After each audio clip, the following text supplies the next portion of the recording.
Morning. News and hair oil సమర్పిస్తున్న business breakfast షోకి స్వాగతం. ఏషియన్ మార్కెట్స్లో కొంత మిక్స్డ్ ట్రెండ్ కనిపిస్తుంది. హ్యాంగ్సెంగ్, హాంకాంగ్ ఇండెక్స్, హ్యాంగ్సెంగ్ లాంటివి నష్టాలు ట్రేడ్ అవుతుంటే షాంఘై, నికీ మాత్రం కొద్దిగా లాభాలు ట్రేడ్ అయ్యే ప్రయత్నం చేస్తున్నాయి. Japanese index Nikkei and Chinese index Shanghai. హెచ్ఎక్స్ నిఫ్టీ 26 పాయింట్ల నష్టంతో 8585. సో ఒక నష్టాలతో కూడిన ఓపెనింగ్ ను ఇండికేట్ చేస్తుంది. లాస్ట్ వీక్ మనం చూసిన ఒక నెగిటివ్ పెర్ఫార్మెన్స్ తర్వాత సో లాస్ట్ వీక్ ఓవరాల్గా మనం సెప్టెంబర్లో మనం మార్కెట్ ఎక్స్పెక్ట్ చేసిన కోర్స్ చైనీస్ ఎక్స్పోర్ట్స్ మనకు లాస్ట్ ఫ్రైడే రోజు మార్కెట్స్లో కొంత నెగిటివ్ ట్రెండ్ను క్రియేట్ చేసిన సంగతి మనందరికీ తెలిసిందే. సో నిఫ్టీ, సెన్సెక్స్ రెండు కూడా ఇప్పుడు క్రూషియల్ సపోర్ట్ లెవెల్స్ దగ్గర ఉన్నాయి. Almost 8493 100-day moving average. So ఈ లెవెల్ని నిఫ్టీ టెస్ట్ చేసే అవకాశం కనిపిస్తుంది. సో ఒకవేళ లాస్ట్ టైం మనం లాస్ట్ ఫ్యూ టైమ్స్ ఆగస్ట్ నుంచి కూడా మనం చూస్తున్నాం నిఫ్టీ ఇండెక్స్ 8540 లెవెల్ని టెస్ట్ చేసి అక్కడ నుంచి ప్రతిసారి పెరగడం చూస్తున్నాం. సో ఈసారి కూడా మనకు ఫ్రైడే రోజు, థర్స్డే రోజు ఇన్ఫ్యాక్ట్ 8541 లెవెల్ను టెస్ట్ చేసింది. బట్ అక్కడ నుంచి మళ్ళీ ఫ్రైడే రోజు కొంత కోలుకోవడం చూసాం. సో ఈసారి కూడా ఒకవేళ 8493 లాంటి లెవెల్స్ని కనుక టెస్ట్ చేసి కిందకు వస్తే మాత్రం 8430 లాంటి లెవెల్స్ కూడా వచ్చే అవకాశం ఉంది. Otherwise 50-day moving average 8700.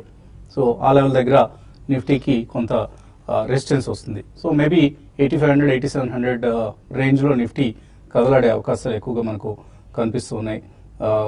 So maybe ఎలా బిహేవ్ చేస్తుంది, ఎందుకంటే 8583 దగ్గర క్లోజ్ అయింది లాస్ట్ ఫ్రైడే నిఫ్టీ.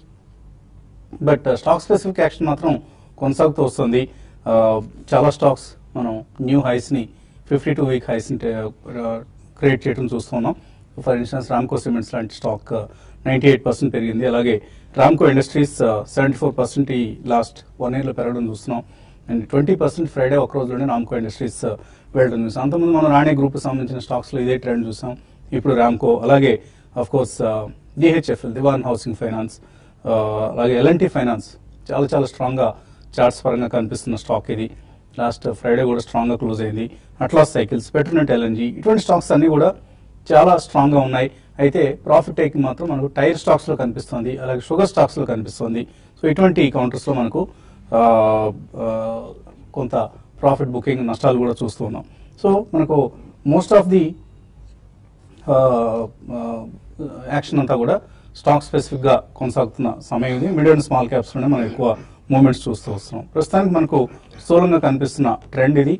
మార్కెట్స్ కొంత నెగిటివ్గా ఓపెన్ అయ్యే అవకాశాలు కనిపిస్తున్నాయి. అయితే లోవర్ లెవెల్స్ దగ్గర బయింగ్ వస్తుందా, మార్కెట్స్ బౌన్స్ బ్యాక్ అవుతాయన్నది వేచి చూడాల్సిన సంగతి. మార్కెట్స్ పరిస్థితి గురించి మాట్లాడేందుకు మనతో అనలిస్ట్ సిద్ధంగా ఉన్నారు. సో ఎర్నింగ్ సీజన్ కొనసాగుతోంది, ఫ్రెష్ వీక్ స్టార్ట్ అయింది. సో ఎటువంటి షార్ట్ టర్మ్ మూవ్స్ మీరు ఎక్స్పెక్ట్ చేస్తున్నారు? డెఫినెట్లీ కొద్దిగా ఈ పీరియడ్ మాత్రం ప్రొలాంగ్డ్ టైం వైజ్ కరెక్షన్ కూడా ప్రైజెస్ లో కూడా అయ్యే అవకాశం చాలా ఎక్కువ కనిపిస్తుందండి. ఎందుకంటే గతంలో మనం చూసాం ఒక 2-3 సార్లు అది 8500 దరిదాపులకు వచ్చినప్పుడల్లా మనం చాలా స్ట్రాంగ్ రీబౌండ్ అనేది చూసాం. సో ఈసారి మాత్రం definitely in my opinion till spend some more time అండి. ఎందుకంటే మనకి నెక్స్ట్ మంత్ 8th నాడు అమెరికన్ ఎలక్షన్ ఉంది. Though it's not major uncertain area అని చెప్పకపోయినా కానీ ఎక్స్టర్నల్ విండ్స్ మనకి కొద్దిగా హెడ్ విండ్స్ ఎక్కువ ఉన్నాయి. కాబట్టి ఇన్ మై ఒపీనియన్ ఈ రిజల్ట్ సీజన్ కంప్లీట్ అయ్యేదాకా up to about November 15th తర్వాత మళ్ళీ అక్కడ యుఎస్ లో అది రేట్ హైక్ అనేది కొద్దిగా నాయిస్ అనేది ఎక్కువ అవుతుంది. కాబట్టి ఈసారి కొంచెం అది మనకి స్పెసిఫిక్ స్టాక్ వైజ్ పర్ఫార్మెన్స్ ఉన్నా కానీ ఓవరాల్ మార్కెట్ మాత్రం కొద్దిగా కన్సాలిడేషన్ ఫేజ్ లోనే ఎక్కువ రోజులు ఉండే అవకాశం కనిపిస్తుంది. కొన్ని స్టాక్స్ అండ్ కొన్ని సెక్టర్స్ లో డెఫినెట్లీ అవుట్ పర్ఫార్మ్ చేసే అవకాశం ఉంది. కానీ అటువంటి దాంట్లో కూడా ఎవరైనా గతంలో కొన్ని సబ్స్టాన్షియల్ ప్రాఫిట్స్ లో ఉంటే మాత్రం కొద్దిగా ప్రాఫిట్స్ బుక్ చేయాలని చెప్తాను. ఎందుకంటే రాబోయే 1 or 2 months లో మనకి మధ్యలో ఛాన్సెస్ డెఫినెట్లీ వచ్చే అవకాశం ఎక్కువ ఉంది. లోవర్ లెవెల్స్ లో సేమ్ స్టాక్ కొనే అవకాశం కూడా we cannot rule it out. So ఈ కారణం వలన I think this will spend some more time in terms of consolidation. ఎందుకంటే కొంచెం హైయర్ లెవెల్స్ లో డెఫినెట్లీ ఈసారి సెల్లింగ్ ఎక్కువ వస్తుంది, బయింగ్ అనేది ఎక్కువ మనం చూడట్లేదు. సో ఆల్ ఇన్ ఆల్ కొద్దిగా కన్సాలిడేషన్ ఫేజ్ ఎక్కువ మనకి. దో ఫెస్టివల్ సీజన్ ఉన్నా కానీ జనరలీ మనకి మూరట్ టైం అప్పుడు కొద్దిగా మనకి హ్యాపీనెస్ అనేది ప్రివేల్ అవుతుంది అండ్ కొద్దిగా ఆప్టిమిస్టిక్ వ్యూ అనేది కూడా ఉంటుంది. ఈసారి మాన్సూన్ బాగుంది కాబట్టి దీని లాగౌట్ ఎఫెక్ట్ అనేది కొంచెం డిలేడ్ గా ఉంటుంది రబీ క్రాప్ లో కూడా. So next 1 or 2 months are going to be consolidation and ఎక్కడైనా హైయర్ లెవెల్స్ లో మాత్రం తప్పకుండా ప్రాఫిట్స్ కొంచెం బుక్ చేయాలని చెప్తాను. ఫ్రెష్ ఎంట్రన్స్ అయితే కొంచెం రిజల్ట్ సీజన్ అయ్యేదాకా వెయిట్ చేయొచ్చండి. అప్పటిదాకా కాస్త కాషియస్ గా ఉంటేనే మేలని చెప్పొచ్చండి. సో టెక్నికల్ ఏ పరిస్థితులు కనిపిస్తున్నాయి మార్కెట్స్? ఐ థింక్ మార్కెట్స్ చూస్తే కనుక మనకి ఎక్స్టెండింగ్ బాటమ్ ఫార్మేషన్ అని చూస్తున్నాం. 8540 ప్రాబ్లీ ఏదైతే ఉందో అది కూడా స్టిల్ వ్యాలిడ్. ఎందుకంటే ఆల్మోస్ట్ మనకి థర్స్డే రోజు 8541 వచ్చినప్పటికీ ప్రాబ్లీ క్లోజింగ్ మాత్రం 8580 దగ్గర చూసాం. But I think up side కూడా రెస్ట్రిక్ట్ అయినట్టే కనిపిస్తుంది. ఎందుకంటే మనకి 20-day moving average and 50-day moving average so almost overlap అవుతున్న తరుణం ఇది. సో దీని ఇండికేషన్ ఏంటంటే మేబీ మార్కెట్ కొద్దిగా సైడ్ వేస్ కానీ కరెక్షన్ జోన్ లో కానీ ఉండే అవకాశం ఎక్కువ ఉంది. ఓన్లీ థింగ్ ఏంటంటే మనకి బ్రేక్అవుట్ అనేది 8518 కింద ఉంటుంది. Of course 100-day moving average మనం చూస్తే కనుక 8493 దగ్గర ఉంది. సో ఆల్మోస్ట్ 20 పాయింట్స్ కిందనే 100-day ఉంది కాబట్టి ప్రాబ్లీ అది మనం బ్రేక్ డౌన్ గా మనం ఈ టైంలో చూసుకోవచ్చు. సో 8493 కింద క్లోజ్ అవుతేనే maybe next downward move start అవుతుంది మార్కెట్ లో. మనకి నెక్స్ట్ డౌన్వర్డ్ మూవ్ అనేది ప్రాబ్లీ గ్యాప్ క్రియేషన్ ఒకటి ఉంది జూలై 8th రోజు. సో ఆ గ్యాప్ హై అనేది 8407 దగ్గర ఉంది. అదేవిధంగా గ్యాప్ లో అనేది 8353 దగ్గర ఉంది. సో 8498 కింద క్లోజ్ అయిందంటే మటుకు ప్రాబ్లీ 150-200 పాయింట్స్ డౌన్ సైడ్ వచ్చే అవకాశం ఎక్కువ ఉంది. బట్ ఏదైనప్పటికీ మనకి కన్ఫర్మేషన్ రాలేదు కాబట్టి ఐ థింక్ ఇది డిమాండ్ జోన్ గా పరిగణిస్తాం మనం. సో ఏమాత్రం మార్కెట్ లో కరెక్షన్ వచ్చి మేబీ 8540 ఆర్ 8520 వస్తే కనుక అక్కడ స్వింగ్ ట్రేడర్స్ కానీ వెరీ షార్ట్ టర్మ్ ట్రేడర్స్ ఎవరైతే ఉంటారో లాంగ్ పొజిషన్స్ క్రియేట్ చేసుకుని 8490 కింద స్ట్రిక్ట్లీ స్టాప్ లాస్ పెట్టుకుంటే మేబీ మళ్ళీ అప్వర్డ్ మార్కెట్ ర్యాలీ వచ్చినప్పుడు 70-100 points or maybe 120 points up side వస్తే కనుక అక్కడ ప్రాఫిట్స్ అనేది బుక్ చేసుకోవచ్చు. బట్ రెసిస్టెన్స్ జోన్ అనేది మనకి 8705 దగ్గరే ఉంది. 8635 దగ్గర ఒక మైనర్ రెసిస్టెన్స్ ఉన్నప్పటికీ 8705 అండ్ 8724 ఏదైతే 20-day మూవింగ్ యావరేజ్ ఉందో ప్రాబ్లీ అక్కడ ఒక రెసిస్టెన్స్ జోన్ గా మనం పరిగణిస్తాం. బట్ బ్యాంక్ నిఫ్టీ కొద్దిగా అండర్ పర్ఫార్మెన్స్ వస్తుంది. ప్రాబ్లీ వీక్లీ సెటిల్మెంట్ వల్ల అనుకుంటాను. మేబీ థర్స్డే రోజే మనకి ఆల్మోస్ట్ ప్రీవియస్ స్వింగ్ లో ఏదైతే ఉందో 19,059 బ్రేక్ డౌన్ రావడం చేసాం. సో ఈవెన్ బ్యాంక్ నిఫ్టీలో కూడా 19,704 అనేది 100-day మూవింగ్ యావరేజ్. ఇది బ్రేక్ డౌన్ అయ్యి దాని కింద క్లోజ్ అవుతేనే నెక్స్ట్ 300-500 పాయింట్స్ డౌన్ సైడ్ వచ్చే ఛాన్స్ ఉంది. అదేవిధంగా పుల్ బ్యాక్ వచ్చి 19,437 అండ్ 573 ఇది ఒక గట్టి రెసిస్టెన్స్ జోన్ గా ఉంటుంది. But currently even bank Nifty కూడా బై ఆన్ డిప్స్ గా చెప్పుకోవచ్చు with 18,800 below as stop loss. So మనం ఎక్కువగా లార్జ్ క్యాప్ స్టాక్స్ ని గతంలో రికమెండ్ చేస్తూ వస్తున్న సంగతి మీకు తెలిసిందే. సో ఇందులో ఫార్మా స్టాక్స్ ఎందుకు మనం ఎక్కువగా ఈక్విటీ మార్కెట్స్ లో ఇన్వెస్ట్ చేయండి మంచి రిటర్న్స్ వస్తాయి మీకు అని పదే చెప్తూ ఉంటామంటే కొన్ని ఎగ్జాంపుల్స్ చూస్తే మనం ఫార్మా ప్యాక్ లో మనం కనుక ఒకసారి పెర్ఫార్మెన్స్ చూస్తే లాస్ట్ 7-8 years లో 2008 నుంచి కనుక మనం చూస్తే డాక్టర్ రెడ్డిస్ ల్యాబ్స్ మన లోకల్ హైదరాబాద్ కంపెనీ. సో 2008 లో ఈ స్టాక్ ప్రైస్ 387 రూపాయలు. అక్కడ నుంచి ఇప్పుడు 3,540 రూపీస్ సమీపంలో ఉంది.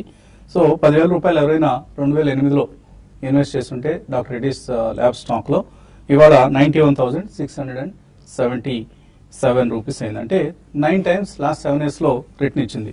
సన్ ఫార్మా 2008లో 890 రూపీస్ ఉంది, ఇప్పుడు 970 సమీపంలో ఉంది. అంటే ఆన్ ది పేపర్ చూస్తే జస్ట్ మనకు ఒక 80 రూపీసే లాభం కనిపిస్తుంది. కానీ అసలు విషయం అంతా ఇంకా లోపలికి వెళ్ళి చూస్తే ఫేస్ వాల్యూ 5 రూపీస్ నుంచి 1 రూపీకి స్టాక్ స్ప్లిట్ చేశారు.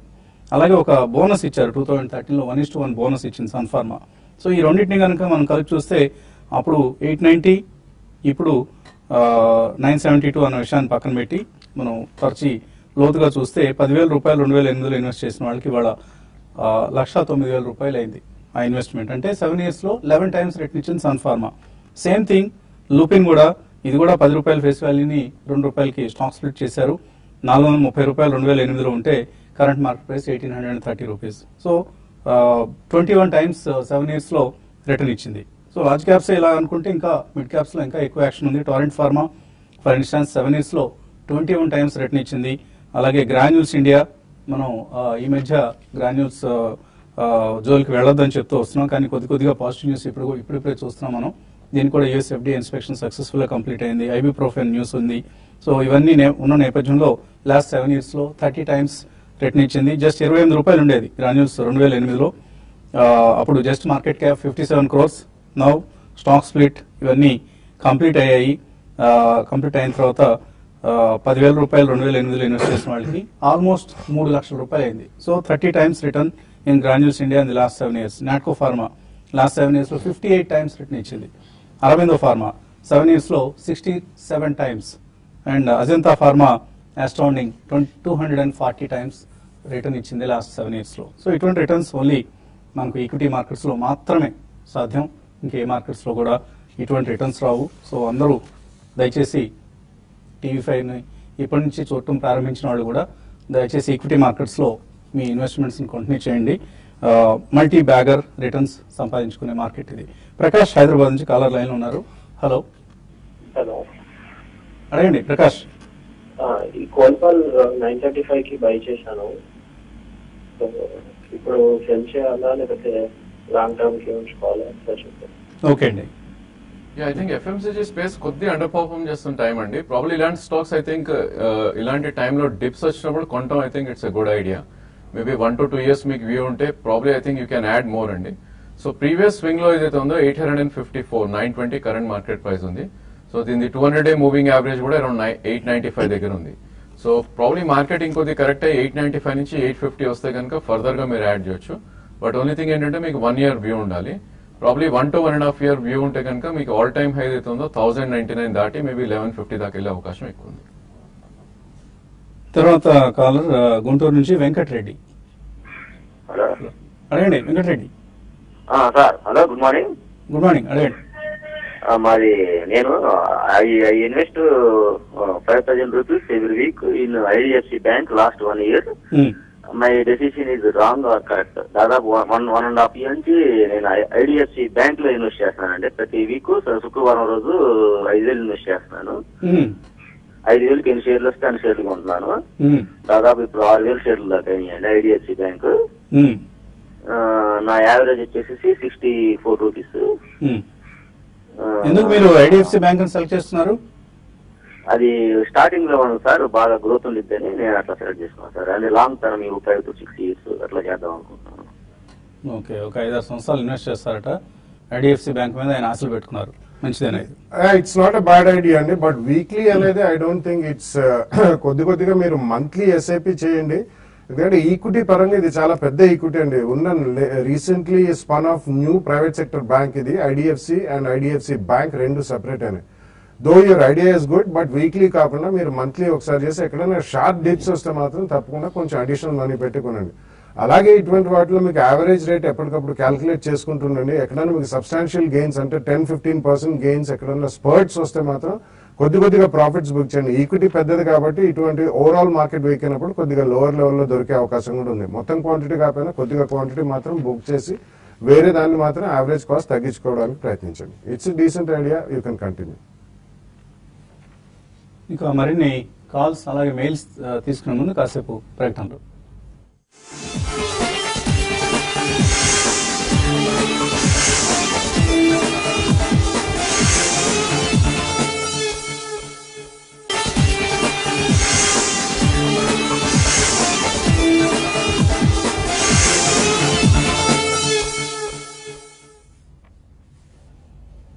న్యూస్ అండ్ హెయిర్ ఆయిల్ సమర్పిస్తున్న బిజినెస్ బ్రేక్ఫాస్ట్ షోకి తిరిగి స్వాగతం. కాలర్స్ లైన్ లో ఉన్నారు. తర్వాత కాలర్ కరీంనగర్ నుంచి శ్రీనివాస్. హలో సార్, నమస్కారం అండి. నమస్తే అండి, అడగండి. సార్, ICICI bank, Andhra bank, Ashok Leyland లో ఒక 4 lakhs 3-4 years కోసం పెట్టచ్చు సార్. మల్టీ బ్యాంక్ అయ్యే అవకాశం ఉంటాయి. ICICI, అశోక్ లేలాండ్, ఆంధ్ర బ్యాంకా?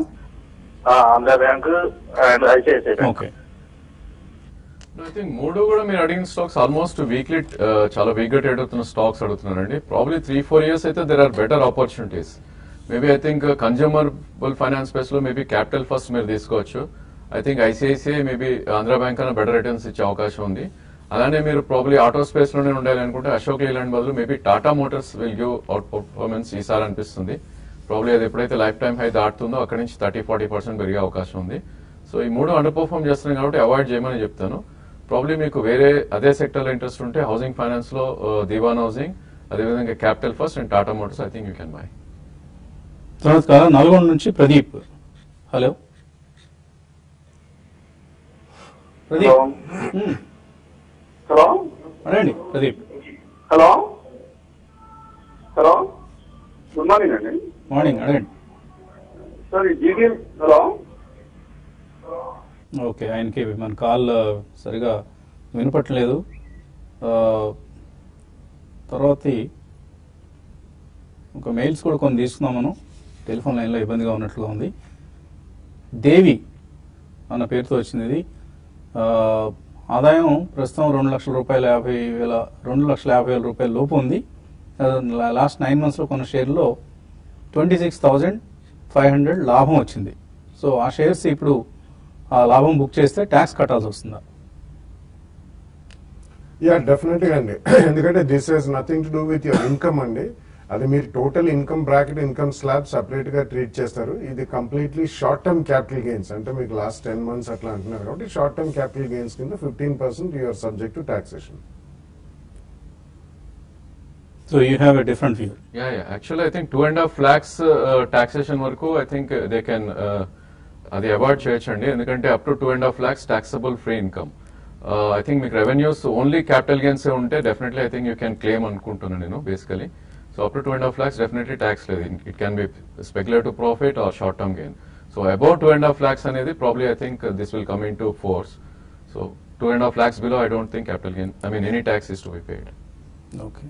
So నేను కూడా అదే కరెక్ట్ అనుకుంటున్నాను. మేబీ అంటే 2.5 you also lakhs consult a separate, chartered accountant. Yeah, that's better because for regular if you 2.5 lakhs income ఉంటే that's completely nil tax file చేసుకోవచ్చు. దానికి సెపరేట్లీ ట్రీట్ చేస్తే మాత్రం 15% capital gains no matter whatever be the amount అది ఉంటుంది.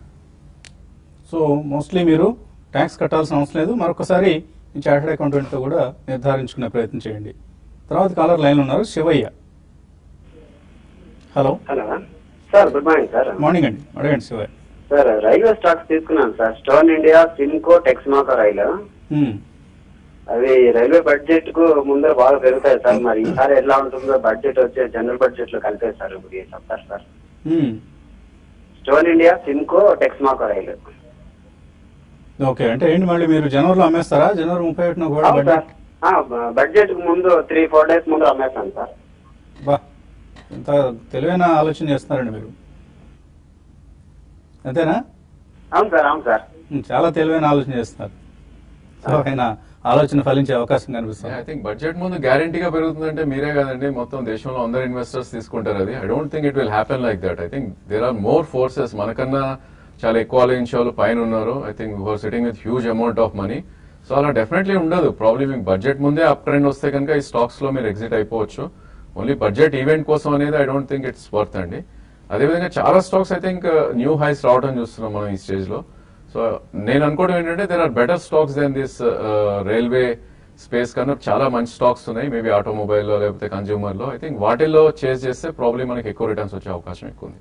ఈ stocks లో ఎక్కువ యాక్షన్ లేదండి. మీరు instead you should have gone for a tier stocks some time back. ఇప్పుడు కాదు, కొంతకాలం క్రితం మేబీ ఒక 3-4 months ముందు కనుక టైర్ స్టాక్స్ కొనుంటే ఆల్మోస్ట్ 50% రిటర్న్స్ ఇచ్చాయి కొన్ని స్టాక్స్. అలాగే మేబీ ఒక షుగర్ ప్యాక్ నుంచి, అలాగే ఫైనాన్షియల్ సర్వీసెస్ సెక్టర్, ఇవి బాగా పెర్ఫార్మ్ చేస్తున్న sectors as of now. Textile stocks, chemical stocks, వీటన్నిటిలో భారీగా రిటర్న్స్ వచ్చాయి ఈ మధ్యకాలంలో ఇన్వెస్టర్స్ కి. Not the railway stocks.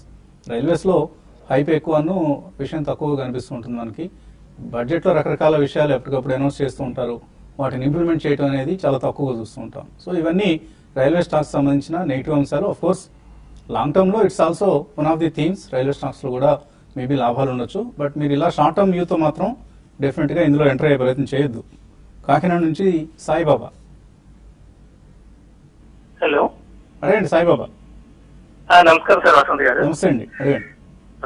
దాదాపు 6 నెలల నుంచి ట్రై చేస్తుంటే ఇన్నాళ్ళు కలిసింది సార్ మీరు. బ్రహ్మాండం. మీరు మనం 9 నుంచి 10 వరకు కూడా ప్రోగ్రామ్ కంటిన్యూ అవుతుంది. ఆ టైంలో కూడా కలవటం లేదా? అంటే ఆ రోజు నేను ఆఫీస్కి వెళ్ళిపోతుంటానండి. మాత్రం మార్నింగ్ 8:30 మాత్రం చూస్తూ ఉంటాను. ఓకే అండి, మెయిల్ రూపంలో పంపించండి మీ సందేహాన్ని, సో దట్ మీరు తర్వాత కూడా వాచ్ చేసుకోవచ్చు. అడగండి సార్. నేను సన్ఫార్మా ఇప్పుడు కూడా ఒకప్పుడు కూడా మీరు చెప్పారు బాగానే ఉంటుందని, ఇప్పుడు కూడా సన్ఫార్మా ఇప్పుడు పండప్రాలు ఇప్పుడు కూడా కొంటున్నానండి. నెక్స్ట్ భారత్ గేరు 166 రూపాయలు తీసుకున్నానండి. దాన్ని ఏంటి ఉంటుంది అసలు, అది తగ్గుతుంది పెరుగుతుంది, దాని పోషన్ చెప్తారండి. సన్ఫార్మాలో మీ ఎక్స్పీరియన్స్ ఏంటి? లాస్ లో ఉన్నారా, లాభంలో ఉన్నారా? లేదు, యావరేజ్ గానే ఉన్నాను. యావరేజ్ గా ఉన్నారు. లాస్ట్ 1.5-2 years లో అండర్ పర్ఫార్మ్ చేస్తూ వస్తుంది. బట్ నథింగ్ టు వరీ అండి. It is leader of the pack. Maybe కొద్ది రోజులు డల్ గా ఉన్న పెర్ఫార్మెన్స్ తర్వాత రికవర్ అవుతుంది. డెఫినెట్లీ అండి, ఆల్మోస్ట్ 1.5-2 years నుంచి ఆల్మోస్ట్ ఇదే రేట్ లో కొట్టుమిటాడుతుంది, +or- 5 to 10%. సో ఈ కారణం వల్ల మీకు రాబోయే రోజుల్లో తప్పకుండా ఇందులో అవుట్ సైజ్ గెయిన్స్ వచ్చే అవకాశం ఉంది. రీసెంట్లీ వాళ్ళ రీసెర్చ్ పోర్ట్ఫోలియో కొద్దిగా కమర్షియలైజ్ అయ్యే అవకాశం ఉందండి. కొత్త మాలిక్యూల్ ఒకటి phase 3లోకి వెళ్ళింది. అటువంటిది ఏదైనా కమర్షియల్ లాంచ్ చేసి హిట్ అయితే మాత్రం చాలా అవుట్ సైజ్ గెయిన్స్ వస్తాయండి, అండ్ చాలా లంపీ ప్రాఫిట్స్, అంటే hundreds of crores లో వస్తాయి. ఈ కారణం వలన సన్ ఫార్మా డెఫినెట్లీ ఉంచమని చెప్తానండి. భారత్ గేర్స్ పరిస్థితి ఏంటి? It's a recent turn around story అండి. ఇది కూడా auto ancillary plus not only auto అండి, ఇదే కాకుండా వాళ్ళు హెవీ మెషినరీకి దానికి కూడా గేర్స్ చేస్తుంటారు, helical gears and gear boxes కి. సో రీసెంట్లీ టర్న్ అరౌండ్ కాబట్టి కొద్దిగా మీకు ఫ్లక్చుయేషన్ అనేది ఎక్కువ కనిపిస్తుందండి. సో లాస్ట్ 1 or 2 months లో బాగా యాక్టివిటీ లెవెల్స్ కూడా పెరిగాయి కాబట్టి ఇది కూడా ఉంచండి. Just give them the benefit of doubt అండి. కొంచెం ఇంప్రూవ్ అయితే మాత్రం సెప్టెంబర్ క్వార్టర్ రిజల్ట్స్ నుంచి అండ్ 1 or 2 quarters బాగుంటే మాత్రం డెఫినెట్లీ ఇందులో కూడా మీకు మంచి గెయిన్స్ వచ్చే అవకాశం. Hold Bharat Gears if you have already invested, or కొత్తగా కొందాం అనుకుంటే మాత్రం డిక్లైన్స్ లో కొనుక్కోదగిన స్టాక్ ఇది. ఇంకా మరిన్ని కాల్స్ మెయిల్స్ ఇంకా తీసుకుంటాం, బట్ ఈసారి యూట్యూబ్లో TV5 మనీ ప్లాట్ఫామ్ ద్వారా సందేహాలకు సమాధానించే ప్రయత్నం చేస్తాం. సో చిన్న బ్రేక్ తీసుకుందాం. బ్రేక్ తర్వాత youtube.com/TV5money/live ఈ ఇంటర్నెట్ IP అడ్రస్లో కలుద్దాం. Keep watching TV5 money.